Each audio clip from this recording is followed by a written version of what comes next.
Muy buenas tardes. Qué rico acompañarlos una tarde más en estos jueves de crianza de la Clínica para el Ser Humano. Recuerden que les habla Natalia Morato Orozco. Yo soy psicóloga de la Clínica para el Ser Humano y estoy súper contenta porque tenemos un tema muy especial hoy al cual daremos continuidad con otro live del que estaremos hablando y les voy a estar recordando durante este live. Entonces, vamos a hablar la tarde de hoy en Jueves de Crianza con Natalia Morato de la Clínica para el Ser Humano acerca de las diferentes implicaciones que trae el castigo para el desarrollo infantil.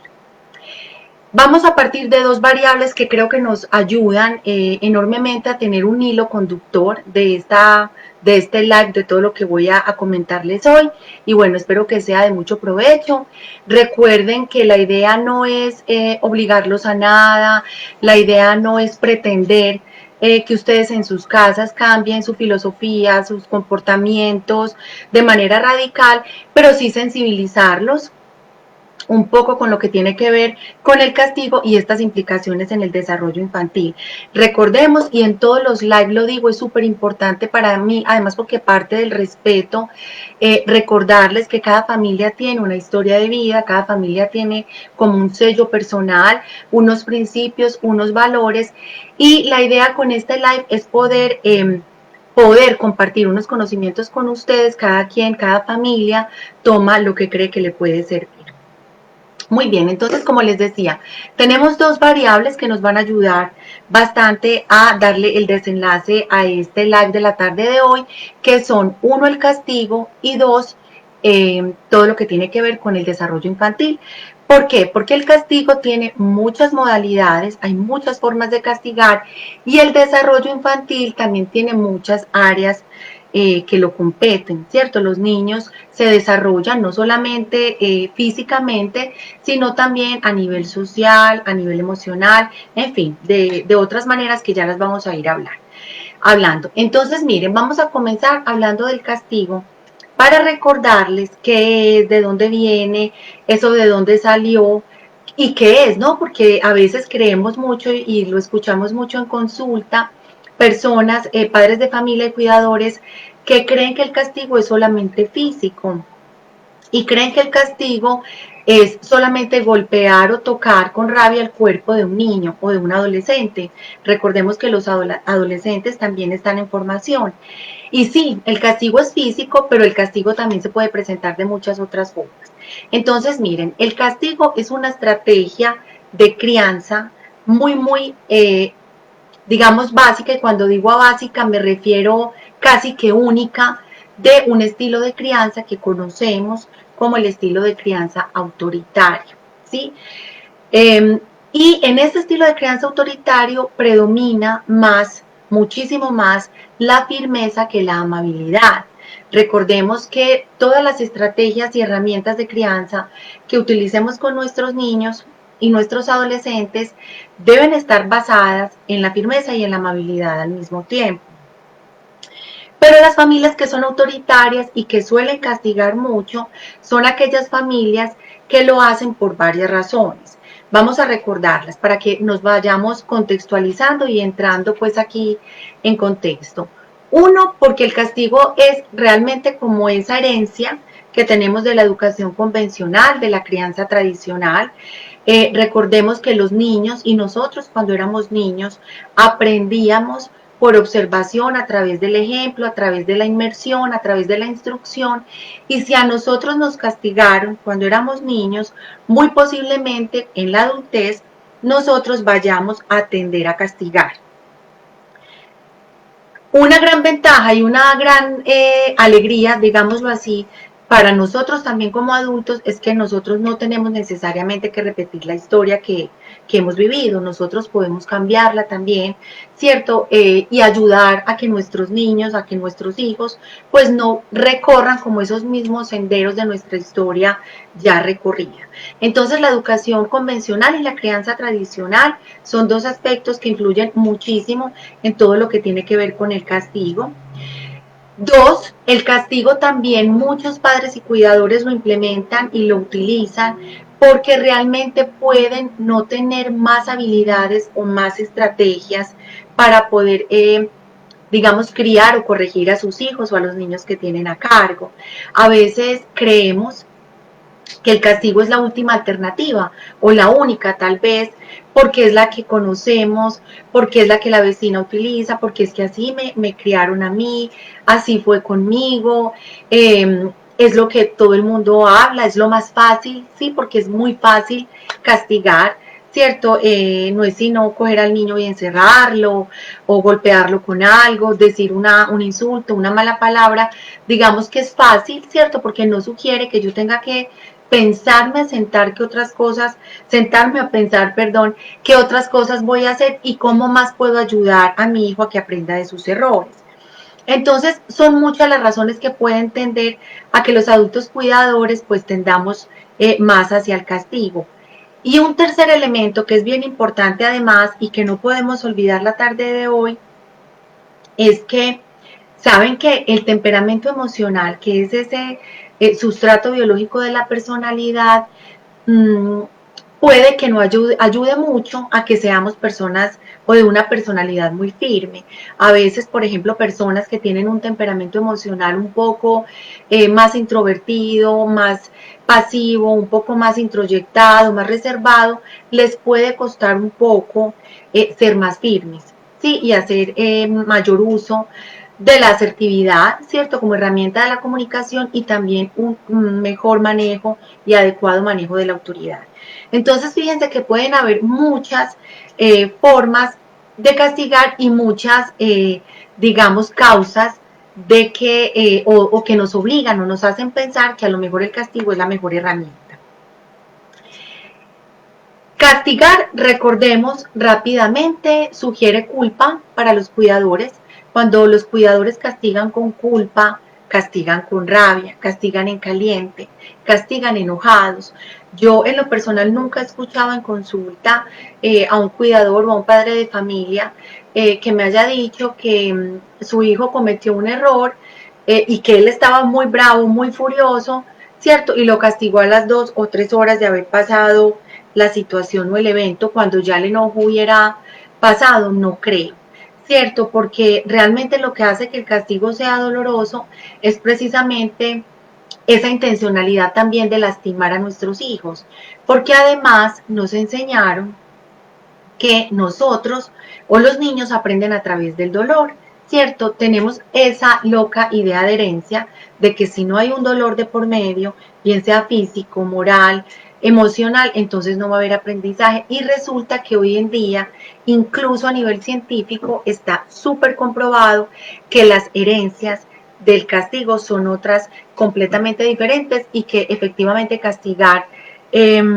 no hace que los niños aprendan porque ellos adoptan conductas que son completamente contrarias a las que el cuidador quiere que aprendan. Entonces, las consecuencias acá son, por un lado, la culpa para los cuidadores o padres de familia por el exceso de firmeza, por el uso de la fuerza, por la impulsividad, por la emotividad, por esa inhabilidad de hacer otras cosas, por ese sentimiento quizá de frustración, de no saber qué más hacer, pero a los niños también esto trae otras consecuencias. Y esas consecuencias para los niños están relacionadas con 4 aspectos básicos que los vamos a mencionar. 1 es la revancha, 2 el retraimiento, 3 el resentimiento y 4 la rebeldía.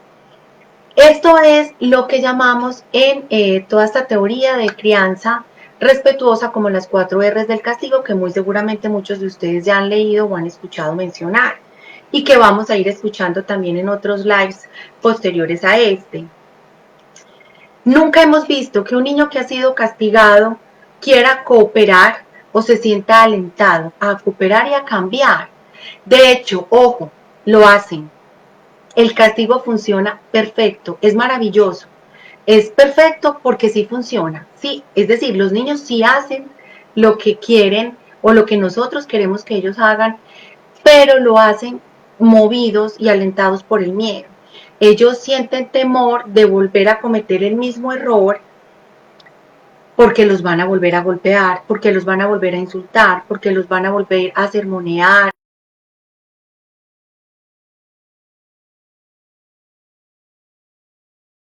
¿Cierto? Que los niños aprendan en ese rango de inmediatez, ¿cierto? Esto es muy como conductual. Asuntos que tienen que ver con el premio del castigo son muy conductuales porque de alguna manera lo que hacen y lo que invitan es que los niños aprendan ya, corrijan una conducta, pero vamos a empatarlo con esto otro que sí quiero también decirles en este live, y es que herramientas o estrategias de crianza como el castigo, que ya habíamos mencionado, que afectan cada una de las áreas del desarrollo infantil, el castigo no alienta al desarrollo de otras esferas en los niños, de desarrollo infantil y de su crecimiento, no solamente el físico. Entonces, miren, vamos a empezar hablando precisamente ahora que tocamos el tema y estamos haciendo enganche entonces con eso. Cuando yo castigo a un niño, yo le puedo decir a ese niño, por ejemplo, qué hacer, le doy órdenes, pero no lo invito a que él piense, a que él saque conclusiones, a que él sea quien por sí mismo deduzca qué es lo que va a hacer. Entonces, yo acá, por ejemplo, cuando yo ordeno y cuando yo impongo un acuerdo o una norma, cierto que obviamente pues no es un acuerdo porque un acuerdo es entre varios, pero cuando yo impongo una norma, yo no le estoy dando al niño la posibilidad de desarrollar, por ejemplo, su pensamiento, su lenguaje, porque por miedo no se atreve a hablar. No le estoy dando pie a que él desarrolle eh, toda esa parte social. Recordemos que el cerebro también es social. Si yo le digo al otro qué hacer y no le hago la invitación de que él piense por sí mismo qué es lo que él cree que es mejor para él, yo estoy cortando, estoy castrando. Entonces hay aspectos como la imaginación, la cooperación, la conversación, el ejercicio de hablar, de llegar a un acuerdo, lo estoy cortando. No estoy alentando al niño a desarrollar toda esa parte de mi cerebro social que tiene que ver con la empatía, por ejemplo. ¿Cierto? Llegar a acuerdos sugiere empatía con el otro. Hey, ven, sentémonos, vamos a conversar acerca de lo que pasó. Dime qué crees que es mejor para ti. ¿Cómo crees tú que podrías aprender de esto que estás haciendo? ¿Cierto? Y tú también compártele cómo quisieras tú que tu hijo o tu hija aprenda de ese error.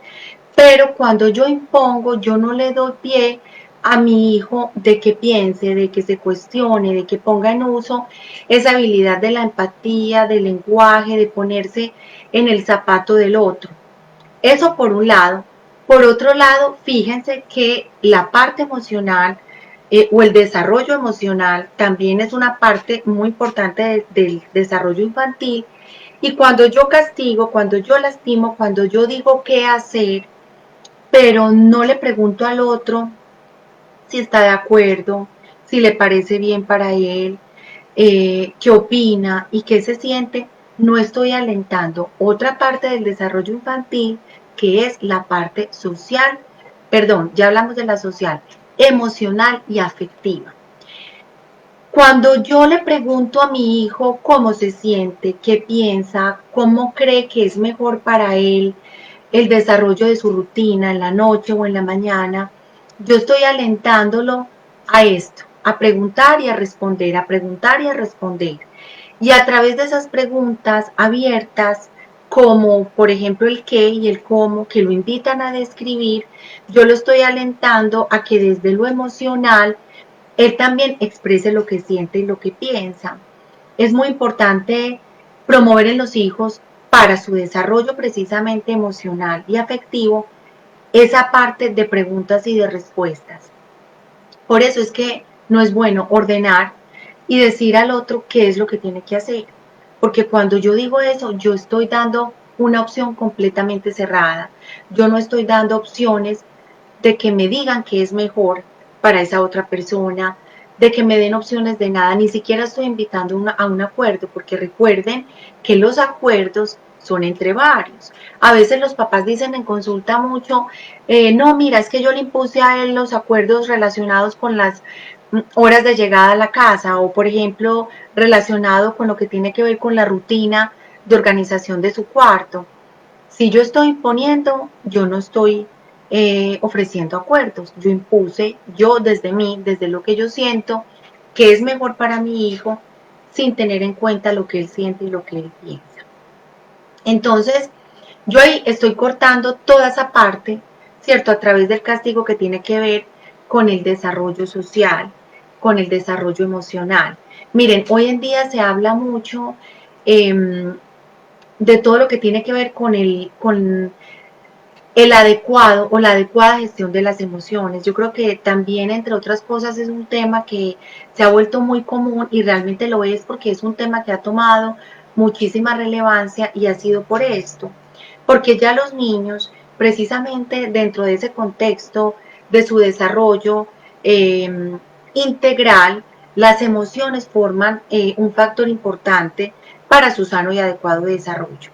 Entonces, alentar a esa adecuada gestión de emociones es algo muy importante dentro del desarrollo emocional infantil y somos los adultos y los cuidadores los que precisamente estamos llamados a enseñarles a hacerlo. ¿Y saben algo? Miren, la manera de poder orientar y enseñar a nuestros niños y a nuestros adolescentes y alentarlos a tener un mejor desarrollo emocional y una adecuada gestión de sus emociones es precisamente permitiéndoles atravesar por las emociones negativas. A veces escuchamos mucho en consulta que los papás se sienten muy frustrados porque los hijos están frustrados, porque los hijos están tristes, porque los hijos están desesperados, porque los hijos armaron una pataleta, porque se enojaron y se encerraron. Y queremos que esa frustración o esas emociones negativas de nuestros hijos se resuelvan ya, por ellos y por mí, porque yo no tengo tiempo además de centrarme o de quedarme ahí un buen rato hablando con él, a ver qué le pasó, conversando, porque es que estamos en pandemia, tengo que trabajar, el computador está prendido 24/7, tengo el marido en la casa, tengo que hacer la comida, el almuerzo, yo no tengo tiempo de sentarme a alentar emociones ni a gestionar emociones. Entonces es más fácil decir qué es lo que tiene que hacer, ¿cierto? Porque me evita líos, me pone menos retos en la crianza y sé que me obedece así. Entonces, eso es muy importante que lo tengamos presente porque esa adecuada gestión de emociones, ellos la van a aprender, pero precisamente de esas emociones negativas, que en últimas no son negativas, son simplemente emociones, ¿cierto? Y están orientadas a nuestra supervivencia. Las emociones son como esa parte o forman parte de ese kit de supervivencia que nos ayudan a vivir y que nos mantienen en alerta y que nos ayudan precisamente a tramitar y a pasar por cada experiencia de la vida. Entonces, están tristes, acompañémoslos en la tristeza. Fíjense que aquí estamos hablando del desarrollo emocional, ¿cierto? Y recapitulo, el desarrollo emocional es uno de los múltiples o una de las múltiples áreas del desarrollo infantil y estamos hablando precisamente en este momento del desarrollo emocional porque además es un tema que ha estado muy mencionado por estos días a propósito de la pandemia, que nos ha puesto a todos las emociones pues en jaque, ¿cierto? Entonces, ¿qué es lo que hay que hacer para alentar y promover ese desarrollo emocional en los niños? Primero, permitirles expresar esas emociones que son dolorosas, que no son negativas, pero que son malucas de sentir, que son la rabia, el enojo, la frustración, la tristeza, la impotencia, acompañándolos en ese momento de frustración, validándoles su emoción, diciéndoles, hijo, yo sé cómo te sientes, ¿cierto? Es importante acompañarte en este momento, entiendo, yo pasé por ahí, validemos la emoción y esto va a hacer que ellos digan, wow, mi mamá me entiende o wow, mi papá me entiende lo que yo estoy sintiendo y sentir que el otro siente lo que yo estoy sintiendo promueve otra habilidad del desarrollo infantil que es súper importante, que es la empatía. Entonces, cuando yo modelo empatía a mis hijos a través de todo ese acompañamiento que hago en todo el proceso de gestión emocional, yo les estoy modelando esa habilidad para la vida que es la empatía. Cuando un padre castiga, se desarrolla el miedo. Cuando un padre grita, cuando un padre ofende, cuando un padre compara, cuando un padre humilla, cuando un padre le dice a su hijo que se siente en la silla del rincón, que se vaya al rincón del castigo, que se vaya al rincón de la calma, en ese momento todas las emociones de su hijo van a estar disparadas. Ese cerebro emocional y límbico, que ya forma parte del desarrollo físico de los niños y la relación con el castigo, que lo quiero dejar para el final, también se afecta. Yo no puedo pretender que mi hijo aprenda a desarrollar emociones, a gestionarlas de manera adecuada. Yo no puedo pretender que mi hijo aprenda a decirme lo que siente y lo que piensa, a entablar y sostener una conversación de algo que él quiere saber conmigo o hablar conmigo, cuando yo solamente castigo, ordeno, digo que no, ¿cierto? Cuando yo no promuevo estas habilidades de vida en él o en ella. Entonces, si yo mando a mi hijo a la silla del rincón o a la silla del castigo, con un cerebro emocionalmente disparado, con todo este sistema límbico y con todo este cerebro emocional disparado, yo no puedo pretender que mi hijo reflexione, piense y se calme, ¿cierto? Cuando el cerebro está así. O que piense y reflexione, ¿cierto? ¿Qué es lo ideal? Que él se calme. Cuando el cerebro está disparado y está súper activado, lo más importante es acompañarlo para que el cerebro vaya volviendo a su centro. Cuando el cerebro vuelva a su centro, digamos que le vamos a dar precisamente o va a lograr ese centro por todo lo que nosotros podemos enseñarle y acompañarlo. Miren, y les voy a decir cómo. Y voy a entrar en este momento, entonces, en otra esfera del desarrollo infantil que es supremamente importante y que se ve seriamente alterada con el castigo. Miren, supongamos que este es el cerebro, nuestra mano, ¿cierto? Resulta, para hablar entonces de las implicaciones y todas las implicaciones que hay del castigo en el desarrollo físico de los niños, vamos a hacer un ejercicio y un ejemplo que se los voy a mostrar acá. Seguramente muchas de ustedes y muchos de ustedes lo han visto y lo han escuchado hablar. Vamos a suponer que esta parte de nuestro cerebro, ¿cierto? Es el tallo cerebral, esta parte de la muñeca. Resulta que el tallo cerebral, ¿cierto? Que es como el cerebro más primitivo, es el encargado de todas las funciones básicas y primitivas de nuestro cerebro. Latidos de corazón, respiración, sudoración, todas esas situaciones cotidianas de nuestra fisiología que están permanentemente actuando, los latidos de nuestro corazón, y que nosotros no concientizamos o no reconocemos porque son automáticas. La respiración, el latido del corazón, la circulación de la sangre, ¿cierto? Este es el tallo cerebral. Vamos a hablar luego entonces de una parte del cerebro que es el cerebro límbico, el cerebro emocional, ¿cierto? Que es donde se gestan esas emociones, donde nacen, digamos, donde residen, ¿sí? Este dedito pulgar es el cerebro emocional. Cuando nuestro cerebro está completamente activado y no hay regulación emocional, esta parte de nuestro cerebro activo, límbico, emocional, es decir, las emociones están a flor de piel. ¿Cómo puedo pretender yo que en medio de una desregulación emocional, de un llanto, de una pataleta, de una frustración, mi hijo que está en este modo, donde prima, perdón, la emocionalidad, él se vaya a ir para una silla o para un rincón a pensar acerca de lo que hizo? ¿Saben por qué no es fácil o por qué no es posible? Porque es que si el cerebro está activado emocionalmente, no va a pensar. Oprima la tranquilidad, oprima la regulación emocional, oprima esa empatía, esa calma, oprima las emociones desbordadas.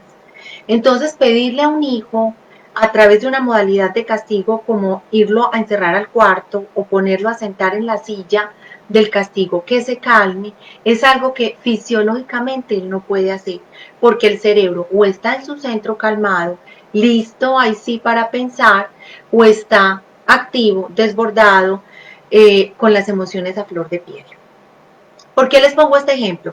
Porque cuando nuestro hijo está así, entonces, con todas estas emociones desbordadas, parte de ese acompañamiento va a ser precisamente ayudarlo a través del modelamiento que yo le voy a dar de mi calma, que su cerebro deje ese estado de desregulación emocional y pase a la calma. Entonces, para continuar hablando de las implicaciones en la parte física del desarrollo de los niños en relación al castigo, ¿saben por qué les muestro ya la mano cerrada? Porque esta parte de la mano, que son como los nudillos, vamos a hacer de cuenta que es la parte del cerebro que llamamos o que conocemos como el neocórtex o la corteza prefrontal. Es acá donde residen muchísimas cosas, reside la empatía, reside la gestión de emociones. Recuerden que las emociones residían acá, pero aprender a gestionarlas residen acá. Lo que tiene que ver con la ejecución de las actividades, la planeación, todo lo que tiene que ver con las funciones superiores, ejecutivas superiores, el pensamiento, el desarrollo de actividades, la ejecución de las mismas, reside en la corteza prefrontal. Y como yo ya soy adulto, como yo ya crecí, como se supone que yo soy la fuente de seguridad de ese niño, soy yo el que voy a hacer las veces de corteza prefrontal. Ay, Natalia, y es que él no tiene corteza prefrontal. No, claro, él sí tiene corteza prefrontal. Miren, es esta parte del cerebro, que era la que yo les mostraba acá. Claro, él la tiene, pero ¿saben qué? Supremamente inmadura, porque el cerebro de los niños y el cerebro de los adolescentes es un cerebro en formación. Nosotros ya crecimos, ya somos adultos, nuestra corteza prefrontal ya está desarrollada. Entonces, se supone que nosotros debemos, ¿cierto?, no instaurarle miedo al niño a través del castigo, sino hacer las veces de corteza prefrontal cuando él está desregulado emocionalmente para ayudarlo a regularse, ¿cierto? Esto es supremamente importante. Entonces, cuando yo castigo a un niño con su cerebro inmaduro, con su cerebro muy potente, poderosísimo, pero inmaduro y en crecimiento, ¿cierto? Él no va a entender por qué si hizo algo mal y está frustrado y se está sintiendo mal, lo están castigando. Y se supone que yo como mamá soy la fuente reguladora de estrés. Él me busca a mí cuando está frustrado, él me busca a mí para que yo sea su piso, para que yo sea su centro. Y si mi respuesta es encerrarlo en el cuarto, castigarlo, hacer uso de la chancla voladora, del grito, del insulto, ¿qué va a pasar? Yo no voy a ser la fuente reguladora del niño. ¿Qué voy a hacer yo? En vez de transmitirle seguridad y tranquilidad, que es lo que él necesita en ese momento de miedo, ¿cierto? Él lo que va a hacer es sentir miedo, pero no tranquilidad, porque me buscó desregulado, me buscó frustrado, me buscó enojado y encontró a una mamá o a un papá más enojado, más frustrado, por muchas razones. Entonces imagínense usted lo que hace, imagínense todos lo que hace y lo que puede hacer que un cerebro desregulado emocionalmente se junte con otro de ese cuidador, de ese adulto que está ahí para regular, también ofuscado, también bravo, cierto, frustrado, aburrido, y el cerebro de este niño también desregulado. Imagínense todo esto acá. Se juntan esas dos batallas ahí de emociones, se vuelve un cortocircuito que no queremos ni imaginar. Entonces, esto se los explico porque cuando yo hago uso del castigo para que mis hijos aprendan, el niño no va a aprender además porque el castigo no va a desarrollar todo el aprendizaje cognitivo. ¿Cómo hace un niño para lograr un desarrollo atencional, un desarrollo en la concentración movido por el miedo? Es imposible. Si ustedes están en sus trabajos, ¿cierto? Por ejemplo, haciendo un informe, ocupados en el computador, necesitando concentrarse, necesitando estar atentos, pero el jefe está encima, sermoneando, regañando, pidiendo cosas, porque también tuvo un mal día. resulta que eso a ustedes les puede generar también un poco de miedo. Y si no es miedo, tensión. No nos vamos tan lejos. No hablemos de miedo en nosotros los adultos, hablemos de tensión. Pero recordemos entonces que un cerebro tensionado es un cerebro también disparado, ¿cierto? Y un cerebro disparado no puede ni concentrarse, no puede atender, y por lo tanto, si no hay concentración y si no hay atención, no va a haber aprendizaje.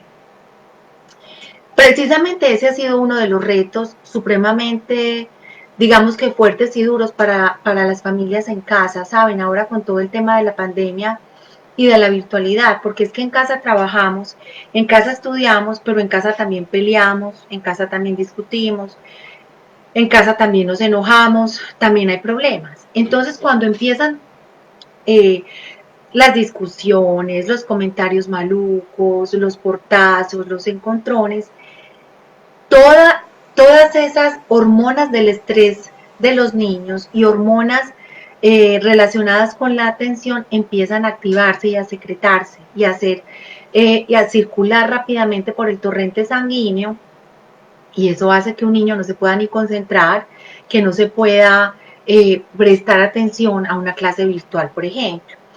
¿Cierto? Y esto lo hablo, así no esté directamente relacionado, porque cuando hay problemas en casa, la sensación que ellos tienen, por ejemplo, castigados, y es el miedo. Va a haber un pelea, me van a terminar regañando, de pronto yo soy el de la culpa de esa pelea de mi papá y mi mamá, o muy posiblemente yo puedo ser el de la culpa de su separación. Y hay una estructura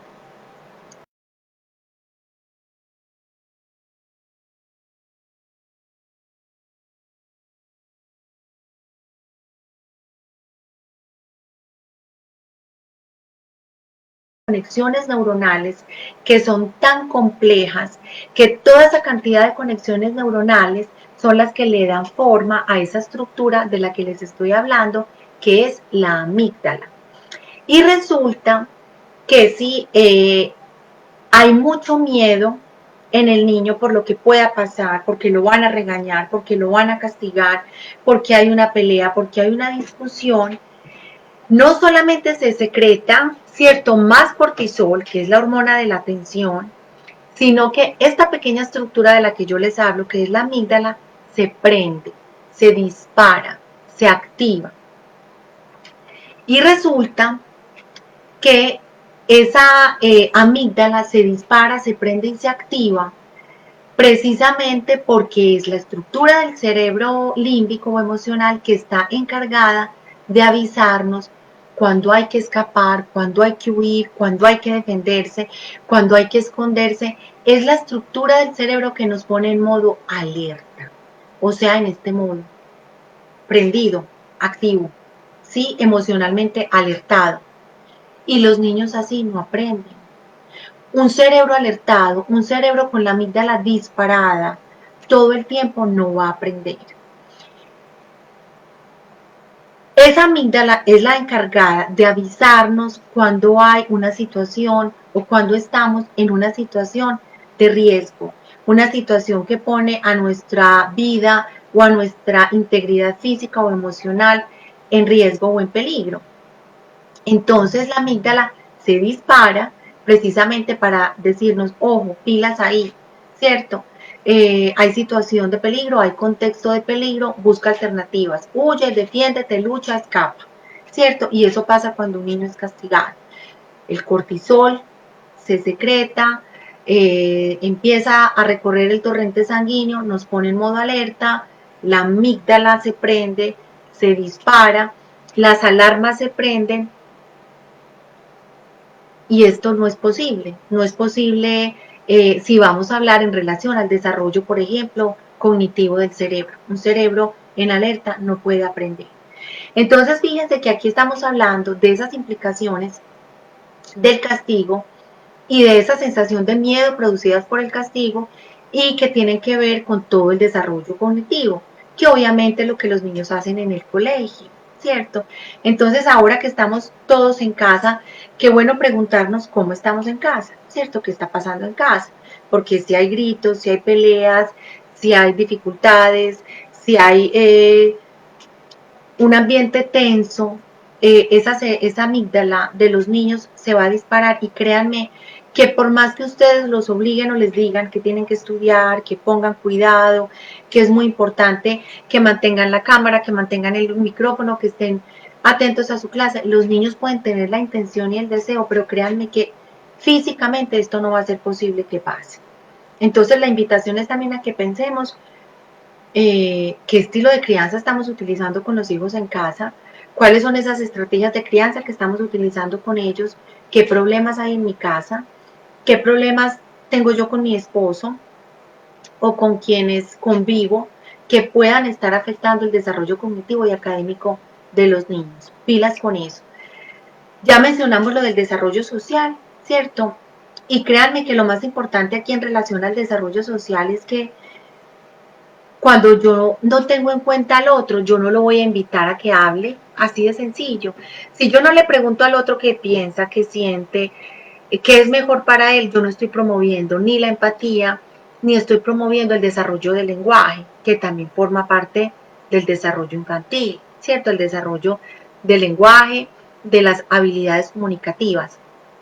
Entonces, fíjense que preguntarle al otro, ponerme en los zapatos de él, tratar de sentir lo que él siente, de mentalizarlo para poder entender o inferir qué es lo que le pasa, promueve en el otro esas habilidades. Y el otro dice, no mamá, ¿sabes qué? Mira, es que no me gusta esto, o por la mañana me cuesta mucho primero hacer en mi rutina esto que lo otro, como ese tipo de cosas, ¿cierto? A veces para los niños eh, las cosas no son siempre mejores para ellos en los momentos en que nosotros pensamos que lo son. Los niños tienen sus tiempos, los niños tienen sus momentos. Eh, a veces nosotros proyectamos en ellos precisamente todo lo que creemos que es mejor para ellos, pero porque primero que todo es mejor para nosotros. Y a veces no hacemos match con ellos y no coincidimos, ¿cierto? Entonces esto genera conflicto, genera miedo, volvemos a lo mismo, la amígdala se dispara, secretamos cortisol, que es la hormona de la tensión por todo el torrente sanguíneo, y se producen bloqueos mentales, ¿sí? ¿Por qué también entonces el miedo tiene implicaciones importantes en el desarrollo afectivo de los niños? Porque la parte afectiva también forma parte del desarrollo de los niños. Recordemos que el desarrollo no es solamente físico, porque es que eh, si yo me voy a mostrar más estresada a la hora de calmar a mi hijo, cuando él me busque, o a la hora de él aprender de un error, cuando él quiera que sea yo la que se lo enseñe, y yo estoy disparada, y yo estoy en alerta, y yo estoy ofuscada, eso va a repercutir como de un modo contrario. Él está desregulado, me busca a mí para estar calmado, pero resulta que no me va a encontrar calmada, sino que me va a encontrar disparada. Si él me ve disparado, se dispara también y sigue disparado porque no le estoy modelando calma, o sencillamente por la tensión que yo le genero, también su amígdala se dispara y lo pone en modo supervivencia y dice, uy, no, mi mamá está peor que yo, me voy, y escapa y huye. Y en vez de poderlo calmar, en vez de poderlo acompañar, el niño se va. Entonces fíjense que ahí yo no estoy cumpliendo o aportando o alentando ese desarrollo afectivo, porque en vez de acompañarlo, de hablar con él, de demostrarle mi amor y mi incondicionalidad, también me estoy mostrando disparada emocionalmente y no lo voy a anclar, no lo voy a ayudar a que se calme y obviamente no voy a estar en condiciones de expresarle el afecto o el amor que le tengo y obviamente no me va a buscar, ¿cierto? Cuando algo malo le vuelva a pasar porque no le voy a dar la paz que necesita. Y en la parte emocional, recordemos, las emociones son muchas, son muy variables, ¿cierto? Están ahí también, forman parte como de ese kit de supervivencia que todos traemos desde que nacemos y castigar por el miedo que se transmite y que ponemos en nuestros hijos hace precisamente que ese miedo que ellos sienten no les permita a ellos hablar de esas emociones ni gestionarlas de manera adecuada. Más pataletosos se vuelven, más llorones, más irascibles, más intolerantes, más desafiantes, más negativistas, cooperan menos, no aportan, ¿cierto? Y ya hicimos pues como el recorrido y vamos terminando en esa parte del desarrollo físico, que fue la última instancia que tocamos, en donde hablamos de dos asuntos importantes y es la amígdala, ¿cierto? Como parte, como estructura de todo ese cerebro emocional límbico que se dispara cuando estamos en modo alerta. Y también del cortisol, como la hormona de la tensión y del estrés. Es muy importante que tengamos esto presente. El castigo produce miedo y el miedo bloquea las áreas del desarrollo infantil, en cualquier área del desarrollo, ¿cierto? Que ya las hemos recorrido.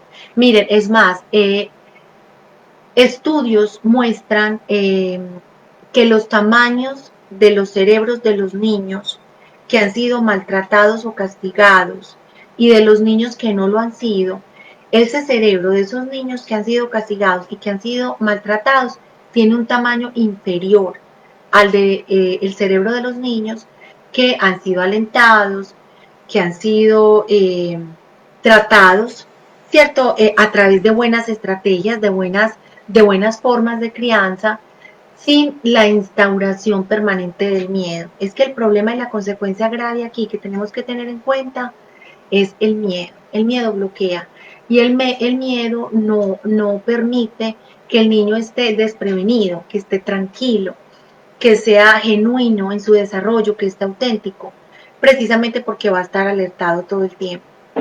Y estar en modo alerta, pues no hace que se genere un aprendizaje. Un último aspecto que quiero mencionar para ir concluyendo el live es que, miren, cuando hay miedo, cuando hay temor, cuando la amígdala está disparada, cuando hay exceso de cortisol secretado y recorriendo el torrente sanguíneo, todas esas situaciones no van a permitir que los niños generen un sano apego hacia su adulto cuidador y no va a permitir que ese adulto cuidador sea la fuente de regulación de estrés. Cuando instauramos miedo a los niños a través de las estrategias de crianza como el castigo, no hay una genuidad, no hay como una transparencia en todo el sistema de cuidado del niño que nosotros como padres de familia somos los llamados a poner a trabajar.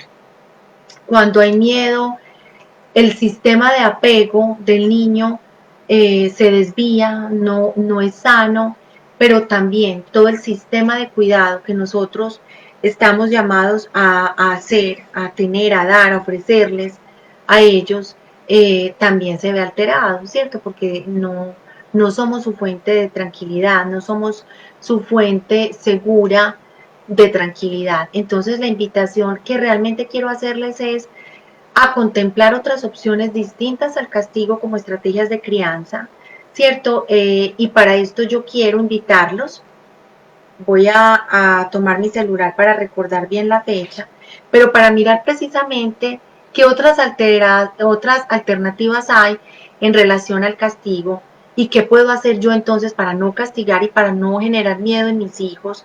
Vamos a tener un live el viernes de mamá, Enséñame, viernes de mamá, enséñame, con mi compañerita Carolina Tamayo. Ese live es a las 5 de la tarde el viernes 23 de abril. Y si no podemos castigar a los niños, entonces, ¿qué vamos a hacer? De hecho, por eso pensamos en este live para el día de hoy, porque queríamos que hubiera una secuencia entre estas implicaciones del castigo en el desarrollo infantil, ¿cierto? Antes de entrar entonces a hablar de, bueno, si no es castigo, entonces, ¿qué vamos a hacer? Porque realmente hay muchas alternativas y estrategias de crianza que son más incluyentes y más respetuosas, no solamente con nuestros niños, sino con ustedes como criadores y padres de familia.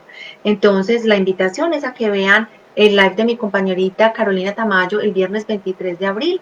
Y recuerden, a través del Facebook de Clínica para el Ser Humano, para que estén súper atentos a todas nuestras redes también.